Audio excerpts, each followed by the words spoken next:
Innovation Island Summit is organized with the aim of making Sri Lanka a global hub for innovation. Ministers, parliamentarians, senior state officials, diplomats and top experts from various fields from 50 countries are participating in this event.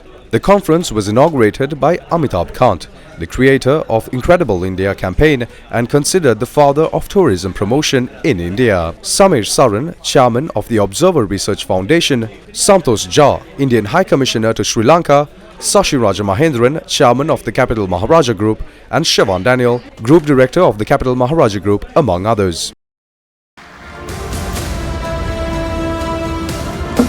Thank you.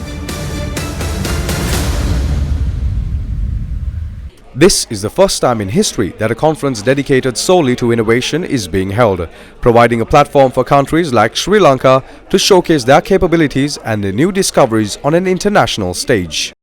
Sri Lanka is on the cusp of potentially a very big change. People's aspirations and expectations have found a new expression in the two elections held in Sri Lanka last year.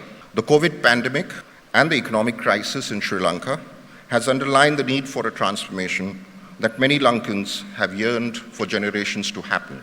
Second, blue, green, and chrome as the three themes of the conference are most suited for Sri Lanka in its quest for transformation. Blue is an obvious choice, given that Sri Lanka is an island surrounded by waters with huge potential.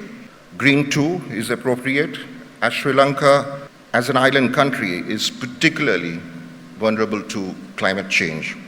It is also blessed with rich potential for green energy, including for exports to other countries and in the larger Asian region.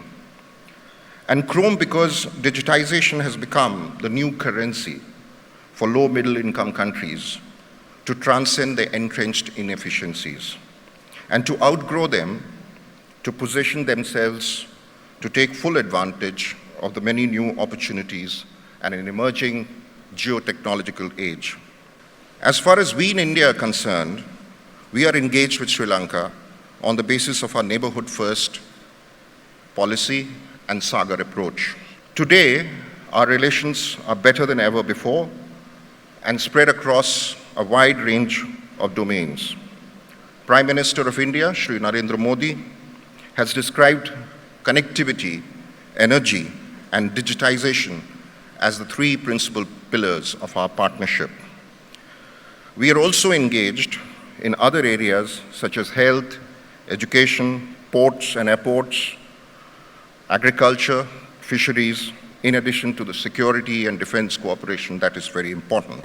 Amitabh Kant, architect of Incredible India and India's G20 Sherpa, also addressed the summit. Thereafter, he took part in a panel discussion with Samir Saran, the president of Observer Research Foundation. Mr. Kant, you have an old relationship with tourism. You are seen as architect of branding India, Incredible India, branding Kerala, God's own country. You've been passionate about the ecology and geographies and how do you attract people to come and visit and explore them.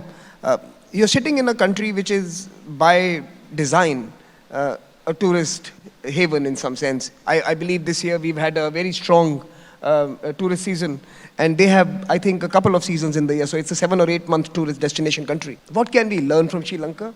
And perhaps what can Sri Lanka pick from our own experience, journeys through the years? On tourism, your view on tourism, how important, how should we make it sustainable, and how should we make it attractive for the higher paying customers? That's something you've been speaking about. So first let me say that there is no product like Sri Lanka. There are very few destinations in the world which have beaches, which have wildlife, which have culture, which have architecture, which have history, which have backwaters, all combined together. And food. And cuisine and culture, all this. No other destination in the world has a product like Sri Lanka. My view about Sri Lanka is that it needs to go up the value chain. And therefore, it's a destination which, to my mind, should never be sold for less than about $600 to $700 a night, and that's a question of how you position. Because we are selling, if you sell a destination for peanuts, you'll get monkeys. And you are selling it too cheap. But to my mind, Sri Lanka is better than Kerala. Sri Lanka's Human Development Index, its physical quality of life index, and its natural beauty is 10x better than Kerala. Group Director of the Capital Maharaja Group, Shavan Daniel, also addressed the summit. And ultimately, it's about ideas. I think it was Victor Hugo who once said that there is no army on earth who can withstand the force of an idea whose time has come. And I somehow feel this morning, or this afternoon, that the idea is a new world that we are creating, and our time is now. You know, Mr. Khan, we are very proud of you. I'll tell you why. We are proud of you as the Global South, because as a thought leader, you stand shoulder to shoulder with thought leaders from around the world, and it's nice to see a brown face amongst them, telling the world what it is, as it is. The inaugural Innovation Island Summit will take place tomorrow.